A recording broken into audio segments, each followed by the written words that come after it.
خوبی، عورت کا حسن اور اللہ کی نگاہ میں عورت کا مقام کب ہے؟ جب وہ شوہر کی فرما بردار ہو اور جینون جگہوں پر اور جینون احکامات میں اس کی مخالفت نہ کرنے والی ہو. نبی صلی اللہ علیہ وسلم نے فرمایا بہترین بیوی وہ ہے جس کی طرف تم دیکھو تو وہ تمہیں خوش کر دے، جب تم اسے کسی بات کا حکم دو تو بجا لائے، اور تمہاری عدم موجودگی میں تمہارے مال اور اپنی ذات کی حفاظت کرے. تو ہمیں ایسی بہترین عورت بن کے دکھانا ہے. رسول اللہ صلی اللہ علیہ وسلم نے فرمایا اللہ تعالیٰ اس عورت کی طرف نظر رحمت سے نہیں دیکھتا جو خاوند کی شکر گزاری نہیں کرتی، حالانکہ وہ اس سے بے نیاز نہیں ہو سکتی، اس کے بغیر رہ بھی نہیں سکتی، لیکن جب وہ ہوتا ہے تو اس سے وہ صرف لڑائی کرتی رہتی اور گلے شکوے کرتی رہتی، کمپلینٹس ہر چیز میں کمپلینٹس.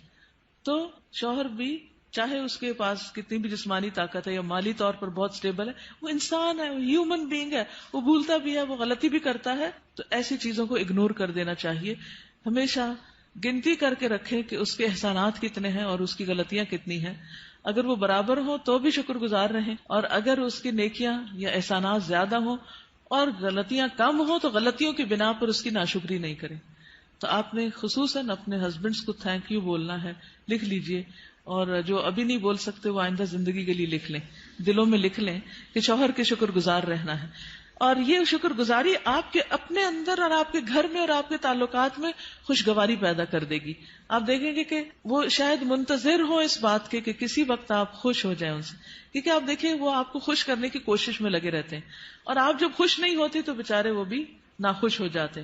تو جب آپ خوش ہوں گے تو آپ کو دیکھ کر وہ دگنے خوش ہو جائیں گے، جب وہ دگنے خوش ہوں گے تو آپ تگنی خوش ہو جائیں گے، اور یوں خوشیوں کا سلسلہ بڑھ جائے گا.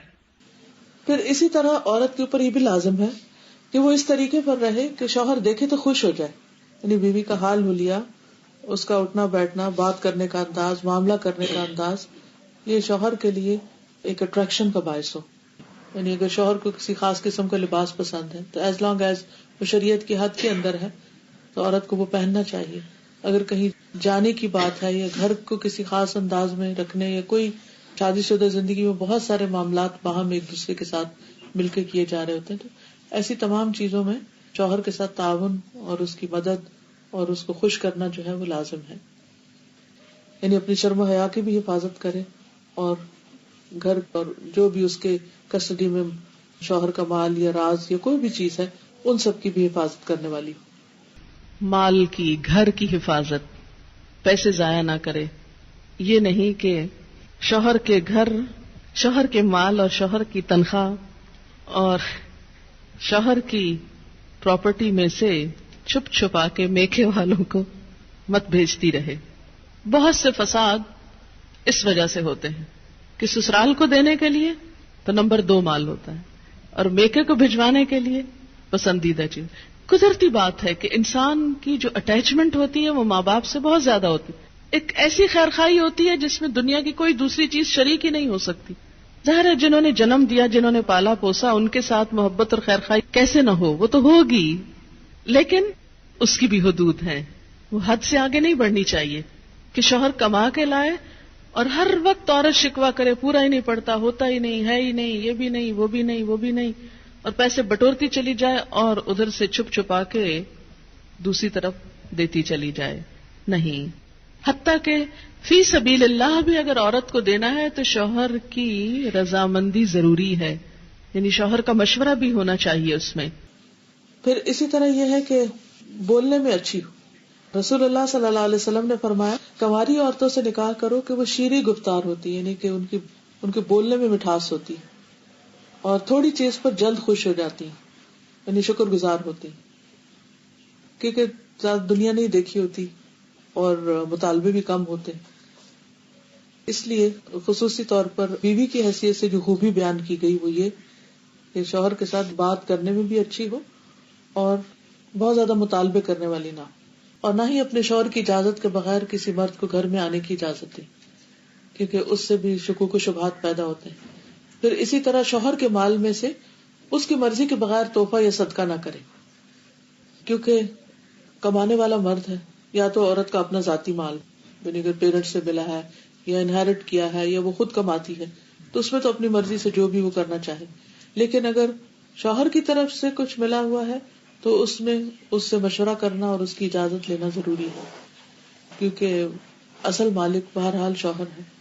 اور بہت دفعہ گھروں میں جھگڑے اس وجہ سے پڑ جاتے ہیں کیونکہ ہسبینڈ جو ہے وہ بیوی کو اجازت نہیں دیتا، اور بیوی اپنی مرضی سے اپنے میکے کو یا کسی اور کو کچھ دینا چاہتی ہے، اور ان معاملات میں اختلاف بعض اوقات گھر کی بنیادیں ڈھیلی کر دیتا ہے.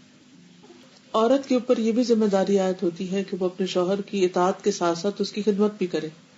جس طرح شوہر گھر سے باہر سب کچھ کمانے کا ذمہ دار ہے، تو اسی طرح عورت گھر میں آرام اور سکون فراہم کرنے کی بھی ذمہ دار ہے. پھر اسی طرح یہ ہے کہ شوہر کی اجازت کے بغیر نامحرموں سے گفتگو سے بھی بچنا چاہیے. حضرت علی بن ابی طالب سے روایت ہے کہ رسول اللہ صلی اللہ علیہ وسلم نے خاوند کی اجازت کے بغیر عورتوں سے ان کے گھروں میں گفتگو سے منع کیا ہے. اگر شوہر کو یہ بات پسند نہیں کہ عورت کسی مرد سے بات کرے تو عورت کو نہیں کرنی چاہیے، کہ بعض اوقات انہی چیزوں سے پھر جھگڑے پیدا ہو جاتے. پھر اسی طرح یہ ہے کہ مشکل حالات میں شوہر کا ساتھ دے. پھر اسی طرح بد اخلاقی اور بد زبانی سے دور رہے. اب یہ جو بد زبانی ہے یہ عام طور پر بہت سے کام خراب کرتی ہے. انسان کی زبان ہی ہوتی ہے جو اس کو عزت دیتی ہے، اور زبان ہی ہوتی ہے جو اس کو ذلیل کر دیتی ہے. اگر ایک زبان انسان کنٹرول کر لے تو اللہ تعالیٰ اور بندوں دونوں کے سامنے انسان سرخرو ہو جاتا ہے. تو اس لیے انسان سوچ سمجھ کر بات کرے. پھر اسی طرح یہ ہے کہ بد دعائیں نہیں دینی چاہیے، نہ اپنے آپ کو، نہ بچوں کو، نہ شوہر کو، اور نہ کسی اور کو. کیونکہ اگر کوئی دوسرا بد دعا کا مستحق نہ ہوا تو وہ بد دعا واپس پلٹے گی، جس نے دی ہے اسی کو آ کے لگے گی. رسول اللہ صلی اللہ علیہ وسلم نے فرمایا بد دعا نہ دیا کرو، نہ اپنے اوپر، نہ اپنی اولاد پر، نہ خادموں پر، نہ مالوں پر. کہیں ایسا نہ ہو کہ وہ قبولیت کی گھڑی ہو کہ جس میں اللہ تعالیٰ سے مانگا جائے تو وہ دعا قبول ہو جائے اور پھر انسان خود ہی پچھتائے. لیکن ریلیشن شپ کے اندر کچھ چیزیں ایسی ہیں جن کا خیال رکھنا بہت ضروری ہے، اور ان چیزوں کو ضرور ذہن میں رکھنا چاہیے جو تعلقات کی خرابی کا باعث بنتے ہیں. ٹھیک ہے، کچھ چیزیں تو وقتی طور پہ انسان کی طبیعت مزاج کا حصہ ہوتی ہیں، کچھ بچپن کی دو مختلف گھرانوں سے اٹھان ہوتی ہے، اور پھر مرد اور عورت کا جو بایولوجیکل ڈفرینس ہے وہ بھی بیچ میں بہت اہم رول ادا کرتا ہے. لیکن ان سب چیزوں کے ساتھ ساتھ کچھ فیکٹرز کو سامنے رکھنا چاہیے. اس میں جو چیز عموماً خرابی کا باعث بنتی ہے وہ بدگمانی ہے. جب کسی پہ شک ہونے لگتا ہے تو وہ شک انسان کو ختم کر دیتا ہے، انسان کا چین لوٹ لیتا ہے. ہسبینڈ وائف کے درمیان محبت کو قائم رکھنے والی چیز اعتماد ہے. جب تک ایک دوسرے پر اعتماد اچھا ہوتا ہے تو خواہ ایک دوسرے سے دور بھی ہوں تو کچھ مشکل نہیں ہوتی، دونوں اپنی اپنی جگہ سیٹسفائیڈ ہوتے. لیکن قریب رہ کے بھی اگر بد اعتمادی کی فضا آ جائے، شک آ جائے تو خوشیاں ختم ہو جاتی ہیں. اس لیے حد الوسع یہ کوشش کرنی چاہیے کہ ان کاموں سے بچا جائے جو ایک دوسرے کو پسند نہیں. جو چیزیں ہسبینڈ کو پسند نہیں، بیوی کو ان سے بچنا چاہیے. اسی طرح بد اعتمادی، اعتماد کے ساتھ ساتھ تنگ نظری سے بچنا چاہیے، نیرو مائنڈڈ نہیں ہونا چاہیے، اور ایک دوسرے کے ساتھ ایک دوسرے کی چھوٹی چھوٹی بات کو مائنڈ نہیں کر لینا چاہیے. کیونکہ بعض اوقات جب شادی ہوتی ہے تو دونوں میں سے کسی ایک کی یا دونوں طرف کی ایک پوزیسو ایٹیٹیوڈ جو ہوتا ہے کہ بس دوسرے شخص کا سب کچھ ہی میرا ہے. اور جب ہم دوسرے سے محبت کرتے ہیں یا محبت کا اظہار کرتے ہیں تو پھر ہم کیا چاہتے ہیں کہ یہ شخص بس اب کسی اور کی طرف توجہ نہ کرے. اگر شوہر ہے تو اگر وہ ماں سے بھی بات کرے گا تو بیوی کو کھلنے لگتا ہے کہ ماں کا سر ماتھا کیوں چوم رہا ہے. اگر بہن بھائیوں سے بھی بات کرتا ہے تو وہ بھی بعض اوقات برا لگنے لگتا ہے. یہ تنگ نظری نہیں ہونی چاہیے، دل کھلا ہونا چاہیے. جو محبت میں آپ کا حصہ ہے وہ آپ کا ہے، بیوی کی جگہ اور کوئی نہیں ہو سکتا. لیکن یہ بھی یاد رکھیے کہ جس ماں نے تکلیف اٹھا کے جنم دیا ہے اور سالوں سال دعائیں مانگ مانگ کے اس کو پالا ہے اور بڑا کیا ہے اور اس منزل تک پہنچایا ہے کہ جب وہ کامیابی کے ایک اعلیٰ منزل کو پہنچا تو اب آپ کے ساتھ اس کا ریلیشن شپ ہو رہا ہے، تو جس نے یہ ساری منزلیں طے کی ہیں اس کا حق اپنی جگہ ہے. اس حق کو کبھی فراموش نہیں کرنا چاہیے، بلکہ شوہر کی مدد کرنی چاہیے کہ وہ اپنی ماں کا خیال رکھ سکے اور اس کا ساتھ دینا چاہیے. اگر وہ کسی قسم کی کمی کوتاہی کر رہا ہے تو ایک اچھی بیوی کی خوبی یہ ہے کہ وہ اس کو توجہ دلائے کہ تمہاری ماں تمہارا انتظار کر رہی ہے. پھر کچھ اور چیزیں ہیں کہ جن کی وجہ سے تعلقات اچھے نہیں ہوتے، اور وہ ہیں ڈس فنکشنل کمیونیکیشن، اچھی کمیونیکیشن کا نہ ہونا. کامیاب شادی کے لیے ہسبینڈ وائف کی کمیونیکیشن کا اچھا ہونا بہت ضروری ہے. اور اگر ابھی تک ہم نے کمیونیکیشن کے گر یا سکلز نہیں سیکھے تو ہم میں سے ہر ایک کو سیکھنے چاہیے. کچھ انسان کے دل کی ضروریات ہوتی، یہاں ایمان ہونا چاہیے، اسپرچولیٹی ہونی چاہیے. کچھ اس کے پیٹ کی ضرورت ہے، اس کو کھانا کھانا ہے. تو آپ صرف شوہر سے کسی شیکسپیئر کے اوپر باتیں کر کر کے اس کو راضی نہیں کر سکتے کہ آپ نے بہت کچھ پڑھا ہوا تو آپ اس کو روز ایک نئی کہانی سنانے لگتے ہیں. اس سے وہ خوش نہیں ہوگا جب تک آپ کھانا اچھا نہیں دیں گے. اور پھر اسی طرح شادی کا اصل مقصد کیا؟ ہسبینڈ وائف کی سیکشل نیڈز بھی ہیں.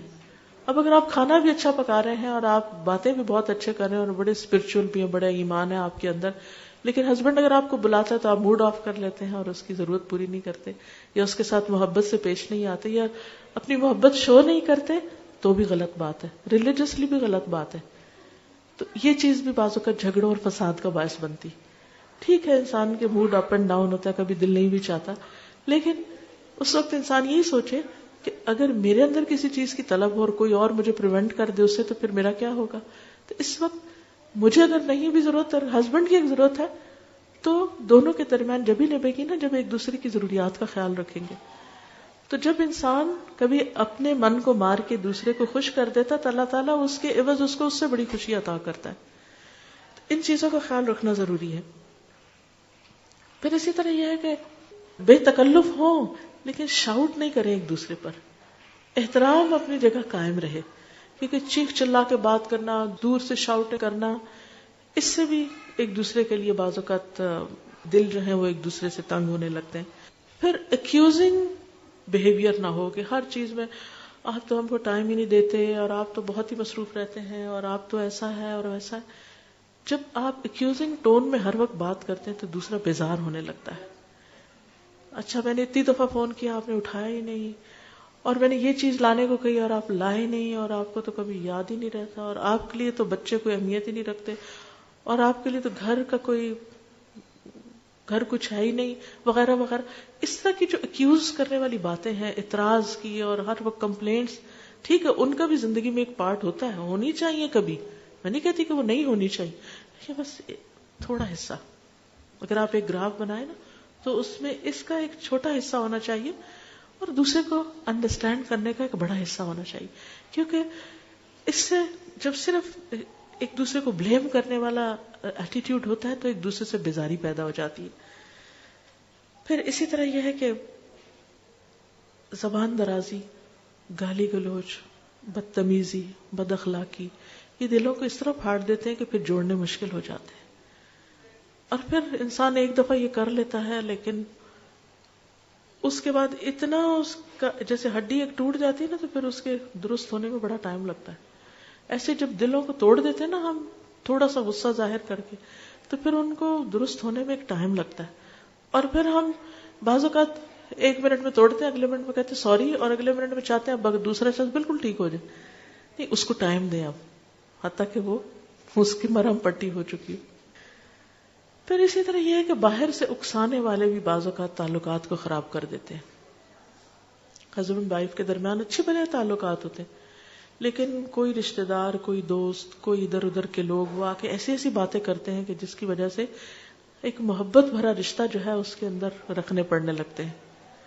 اس بارے میں نبی صلی اللہ علیہ وسلم نے بہت سختی سے فرمایا کہ جس نے شوہر کے خلاف اس کی بیوی کو بدظن کیا، یعنی شوہر کے خلاف اس کی بیوی کے دل میں کوئی ایسی چیز ڈال دی، وہ ہم میں سے نہیں.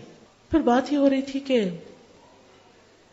دوسروں کی انٹرفیئرنس ہسبینڈ وائف کے بیچ میں، یہ صرف ساس کی لڑکی کی ساس کی طرف سے نہیں ہوتی، بعض اوقات لڑکے کی ساس کی طرف سے بھی ہوتی. ہم مائیں بعض اوقات بیٹیوں کا پیچھا کیے رکھتی ہیں اور چھوٹی چھوٹی بات میں ہم انٹرفیئر کرتے ہیں.